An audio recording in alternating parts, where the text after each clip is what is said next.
समुद्र की गहराइयों में जहां सूरज की किरणें भी डर के मारे थम जाती हैं, वहां फैला है एक ऐसा त्रिकोण जिसकी सीमाओं में प्रवेश करते ही विज्ञान की परिभाषाएं लड़खड़ा जाती हैं। Bermuda triangle. यह क्षेत्र मियामी, बरमूडा और प्यूर्टो रिको के बीच फैला हुआ है, लेकिन इसकी पहचान किसी भूगोल की किताब से नहीं, बल्कि उन अनगिनत जहाजों और विमानों की लापता कहानियों से होती है जो इसमें समा गए, बिना कोई सुराग छोड़े। यहाँ घड़ियां रुक जाती हैं, कंपास पागल हो जाते हैं, रेडियो सिग्नल दम तोड़ देते हैं, और फिर बस रह जाता है एक रहस्य जिसकी गूंज सदियों तक सुनाई देती है। क्या यह कोई प्राचीन श्राप है, कोई एलियन गेटवे, या फिर समय और स्थान से परे कोई दूसरी दुनिया का दरवाजा? जवाब आज तक किसी के पास नहीं है, सिर्फ कहानियां हैं जो हर गुजरती उड़ान के साथ और गहरी होती जाती हैं। स्वागत है उस रहस्य में जो जितना दिखता है उससे कहीं ज्यादा छुपा हुआ है। साल 2022 की सर्दियों का मौसम था। अमेरिका के मियामी शहर से एक निजी चार्टर प्लेन उड़ान भरने वाला था।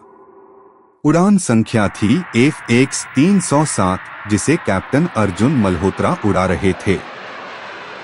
अर्जुन भारतीय मूल के पायलट थे, जिन्हें अमेरिका की विमानन कंपनी ने विशेष मिशन के लिए नियुक्त किया था।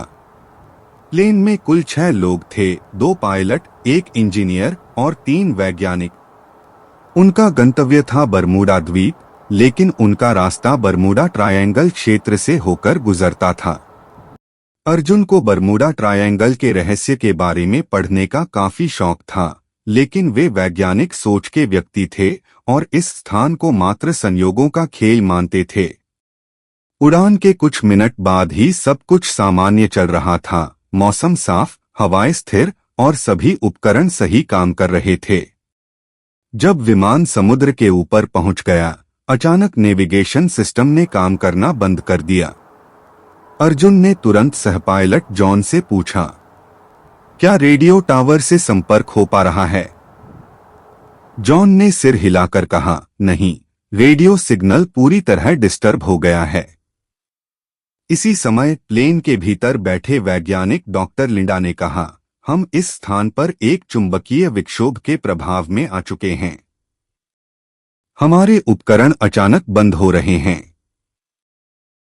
कैप्टन अर्जुन ने तुरंत प्लेन को स्थिर रखने की कोशिश की, लेकिन कुछ ही क्षणों में प्लेन के चारों ओर गहरा नीला कुहासा फैल गया। बाहर कुछ भी दिखाई नहीं दे रहा था। हर कोई घबरा गया। जैसे ही प्लेन कुहासे में घुसा, कुछ ही सेकंड में पूरा विमान कांपने लगा, मानो वह किसी सुरंग में घुस गया हो। सभी यात्रियों ने महसूस किया कि समय धीमा हो गया है। घड़ियां रुक गई थीं। अर्जुन की आंखें खुली की खुली रह गईं। उनके सामने जो दृश्य था वह किसी विज्ञान कथा से कम नहीं था। चारों ओर अनगिनत रोशनी तैर रही थी, हवा में तैरते अनजाने आकार, और आकाश नीला न होकर हल्का बैंगनी रंग का हो गया था। कुछ पल बाद प्लेन एकदम शांति में आ गया। किसी ने कुछ नहीं कहा। सन्नाटा था, लेकिन सब कुछ अब सामान्य दिखने लगा। प्लेन समुद्र के ऊपर मंडरा रहा था, लेकिन नीचे का समुद्र अब नीले रंग का नहीं था।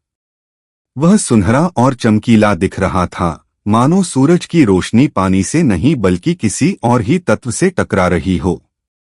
अर्जुन ने नीचे देखा, एक विशाल द्वीप दिखाई दे रहा था जो आधुनिक सभ्यता से एकदम अलग था।